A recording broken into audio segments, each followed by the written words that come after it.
ನಮ್ಮ ಮಾಜಿ ಮುಖ್ಯಮಂತ್ರಿಗಳಾದಂತಹ ಏನು HD ಕುಮಾರಸ್ವಾಮಿ ಅವರು ಮತ್ತು ಕೇಂದ್ರ ಸಚಿವರಾದಂತಹ ಅವ್ರನ್ನೂ ಆಹ್ವಾನ ನೀಡಿರ್ತಾರೆ.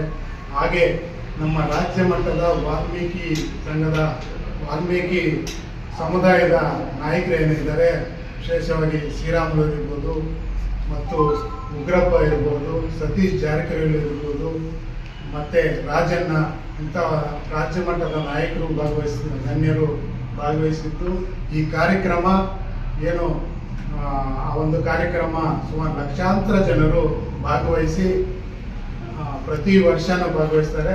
ಅದೇ ರೀತಿ ಈ ವರ್ಷನೂ ತಪ್ಪದೆ ಭಾಗವಹಿಸಬೇಕೆಂದು ನಮ್ಮ ಸ್ವಾಮೀಜಿಯವರು ಕೋಲಾರಕ್ಕೆ ಬಂದು ಹೋದ್ಸಲ ಪ್ರತಿ ತಾಲೂಕು ಬರ್ತಾ ಇದ್ರು. ಈ ಸಲ ಆರೋಗ್ಯ ಒಂದು ದೃಷ್ಟಿಯಿಂದ ಬರೋಕ್ಕಾಗಲಿಲ್ಲ. ಜಿಲ್ಲಾ ಮಟ್ಟದಲ್ಲಿ ಬಂದು ಎಲ್ಲ ತಾಲೂಕುಗಳನ್ನು ಕರೆದು ಮುಖಂಡರಿಗೆ ಆಹ್ವಾನ ನೀಡಲು ಸೂಚಿಸಿರ್ತಾರೆ. ಅದೇ ನಾವು ಸಂದರ್ಭವಾಗಿ ನಾವು ನಮ್ಮ ತಾಲೂಕಿನ ಜನತೆಗೆ ಆಹ್ವಾನವನ್ನು ನೀಡ್ತಾ ಇದ್ದೀವಿ. ಮತ್ತು ನಮ್ಮ ತಾಲೂಕಿನಲ್ಲಿ ನಮಗೆ ಏನು ಬೇಡಿಕೆಗಳಿತ್ತು, ವಾಲ್ಮೀಕಿ ಭವನದ ವಿಷಯ ನಮ್ಮ ತಹಶೀಲ್ದಾರ್ ಮೇಡಮ್ ಅವರು ಮತ್ತು ಸಾಮಾನ್ಯ ಶಾಸಕರು ಇದನ್ನು ಎಚ್ಚರಿಕೆಯನ್ನು ತಗೊಂಡ್ರೆ ಯಾರು ಕೋರ್ಟಲ್ಲಿ ಯಾರು ಫಿರ್ಯಾದು ಮಾಡಿದ್ರು ಅವ್ರಿಗೆ ಯಾವುದೇ ದಾಖಲೆಗಳು ಇದುವರೆಗೂ ಇಲ್ಲ. ಏನಾದರೂ ಸೃಷ್ಟಿ ಹೊಸದಾಗಿ ಮಾಡಲೇಬಹುದು. ದಾಖಲೆಗಳಂತೂ ಸರ್ವೆಗೆ ಹೆಚ್ಚಾಗಲಿ ಚೆಕ್ ಬಂದೇ ಆಗಲಿ ಅವ್ರಿಗೆ ದಾಖಲೆ ಇಲ್ಲ. ಆದ್ದರಿಂದ ಯಾಕೆ ಮೀನಾವೇಶ ವಾಲ್ಮೀಕಿ ಭವನ ಕಟ್ಟಡ ಕಟ್ಟದೆ ಮುಂದುವರಿಸ್ತಾರೆ ಅಂತ ನಮಗೆ ಅರ್ಥ ಆಗ್ತಾ ಇಲ್ಲ.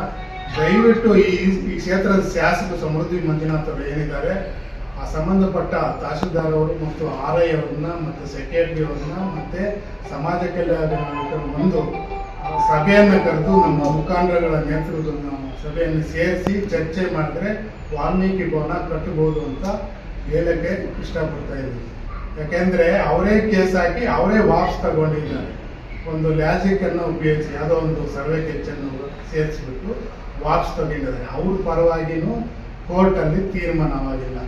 ದಾಖಲೆಗಳನ್ನು ನೋಡಿದ್ರೆ ನಮಗಿದೆ ಆ ಒಂದು ವಾಲ್ಮೀಕಿ ಭವನವನ್ನು ಕಟ್ಟಿದ ಒಂದು ಕನಸಿನ ತಾಲೂಕಿನ ಜನತೆ ಸಮುದಾಯದ ಒಂದು ಕನಸು ವಾಲ್ಮೀಕಿ ಭವನ ಕಟ್ಟಬಹುದು ಈ ಶಾಸಕರ ನೇತೃತ್ವದಲ್ಲಿ ಅಂತ ಹೇಳ್ತಾ, ಮತ್ತೆ ವಿಶೇಷವಾಗಿ ನಮ್ಮ ಈ ಒಂದು ವಾಲ್ಮೀಕಿ ಜಾತ್ರೆ ಏನಿದೆ, ನಮ್ಮ ಸ್ವಾಮೀಜಿಯವರು ಅನೇಕ ವರ್ಷಗಳಿಂದ ಮೀಸಲಾತಿ ಒಂದು ವಿಷಯ ಒಂದು ಮನವಿಗಳನ್ನು ಮಾಡಿಕೊಂಡು ಧರಣಿಗಳನ್ನು ಮಾಡಿಕೊಂಡು ಸರ್ಕಾರದ ಒಂದು ಶಿಫಾರಸನ್ನು ಕಟ್ಟಿದೆ. ನಮಗೆ ಒಂದು ಕೇಂದ್ರ ಸರ್ಕಾರ ಅದನ್ನು ಶೆಡ್ಯೂಲ್ 9ನಲ್ಲಿ ಸೇರಿಸಬೇಕಾಗುತ್ತೆ. ತಡವನ್ನು ಯಾಕೆ ಮಾಡ್ತಾ ಇದ್ದಾರೋ ಗೊತ್ತಿಲ್ಲ ನಮಗೆ. ಬೇರೆ ಸಮುದಾಯವನ್ನು ಒಂದೇ ದಿವಸದಲ್ಲಿ ಅವರಿಗೆ 2% ಇದ್ದನ್ನು 10% ಮೀಸಲಾತಿ ಕೊಟ್ಟಿದ್ದಾರೆ. ನಮ್ಮ ಬೇಡಿಕೆ ಇದು ಈಡೇರಿಸಿಲ್ಲ ಅಂತ ಅನ್ಯಾಯ ಒಂದು ರೀತಿಯಲ್ಲಿ ನಮಗೆ ಆ ಸರ್ಕಾರ ನಮಗೆ ಅನ್ಯಾಯ ಮಾಡ್ತಾ ಇದೆ. ಸ್ವಾಮೀಜಿಯವರು ಈ ಒಂದು ಜಾತ್ರೆಯಲ್ಲಿ ವಿಶೇಷವಾಗಿ ಈ ಒಂದು ವಿಷಯವನ್ನು ಪ್ರಸ್ತಾಪನೆ ಮಾಡ್ತಾರೆ.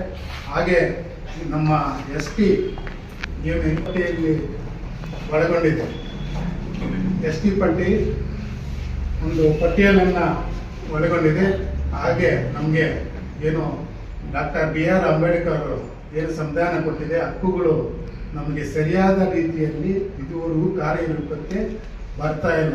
ಈ ಒಂದು ಧ್ವನಿಯನ್ನು ನಮ್ಮ ಸ್ವಾಮೀಜಿಯವರು ಎತ್ತಿದ್ರೆ ಒಳ್ಳೆಯದು ಅಂತ ತಿಳಿಸ್ಲಿಕ್ಕೆ ಇಷ್ಟಪಡ್ತೀನಿ ಅಂತ ಹೇಳ್ತಾ, ಈ ಒಂದು ವಾಲ್ಮೀಕಿ ಜಾತ್ರೆಗೆ ತಪ್ಪದೆ ಎಲ್ಲರೂ ತಾಲೂಕಿನ ನಮ್ಮ ಸಮುದಾಯರು ಭಾಗವಹಿಸಬೇಕು ಅಂತ ಸಂದರ್ಭ ಹೇಳ್ತಾ ನನ್ನ ಮಾತನ್ನು ಮುಗಿಸುತ್ತೇವೆ.